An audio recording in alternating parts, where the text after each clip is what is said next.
BECIL seeds या फिर तुलसी के बीजों का इस्तेमाल कैसे करते हैं, आइए जानते हैं। इनको हमें अगर इस्तेमाल करना है तो एक बात हमेशा ध्यान रखनी है कि हल्के गुनगुने पानी में इनको कम से कम 15 मिनट तक आपको सोक करना है।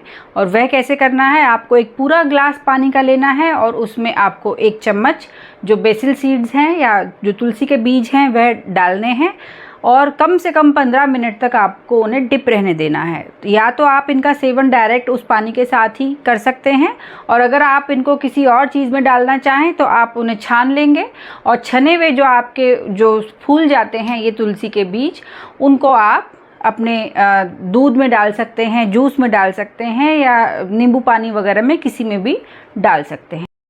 अगला क्वेश्चन आता है कि हमें ये बेसिल सीड्स कितनी मात्रा में इस्तेमाल करने हैं। अगर आप इन्हें रूटीन तरीके से इस्तेमाल कर रहे हैं, कभी कभार यूज़ कर लिया तो ठीक है। अगर आप उसको नियमित रूप से इस्तेमाल करने की सोच रहे हैं तो याद रखिए 2 छोटी चम्मच से ज़्यादा आपको इनको रोज़ाना पूरे दिन भर में इस्तेमाल नहीं करना है। तो मैक्सिमम डोज आप इसकी मान लीजिए 2 छोटी चम्मच।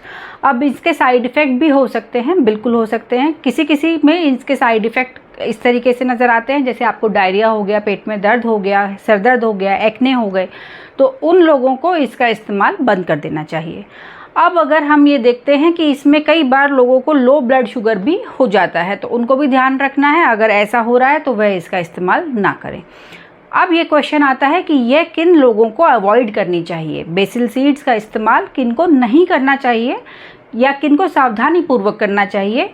सबसे पहले तो जो डायबिटिक मरीज हैं और जो दवाइयाँ भी ले रहे हैं तो उनको इनका इस्तेमाल सावधानी पूर्वक करना है, क्योंकि डायबिटीज़ की दवाइयों से आपका शुगर हम नॉर्मल रख रहे हैं और साथ ही साथ ये बेसिल सीड भी शुगर को कम करेंगे। तो ऐसे में कई बार आपको हाइपोग्लाइसीमिया की शिकायत हो सकती है, तो उनको धीरे धीरे ये बेसिल सीड्स की मात्रा बढ़ानी होगी। साथ ही साथ चेक करते हुए अपनी दवाइयों की मात्राओं को डॉक्टर से पूछ के कम करते रहना होगा। दूसरी, जिन लोगों में न्यूट्रिशनल डेफिशिएंसीज हैं वह इसके इस्तेमाल से बचें, क्योंकि इसमें फाइबर की मात्रा होती है और उससे आपकी एपेटाइट कम होती है, भूख लगना कम होता है। तो उससे आपको जब भूख कम लगेगी आप कम खाएंगे और आपकी न्यूट्रिशनल डेफिशिएंसी बढ़ती चली जाएंगी। बच्चों को जब आप तुलसी सीड्स देना सोच रहे हैं तो आपको ध्यान रखना है कि बच्चों को पूरी तरीके से सोक करे हुए देने हैं और उनको मात्रा भी कम देनी है, एडल्ट डोज से कम दिया जाएगा, इसलिए बच्चों में इसके इस्तेमाल से बचना चाहिए। दूसरा, जो गर्भवती महिलाएं हैं, क्योंकि ये ईस्ट्रोजन की मात्रा ऊपर नीचे और टेस्टोस्टेरोन की मात्राओं को चेंजेस करता है, तो इस वजह से जो गर्भवती महिलाएं हैं उनको भी इसका सेवन करने से बचना चाहिए।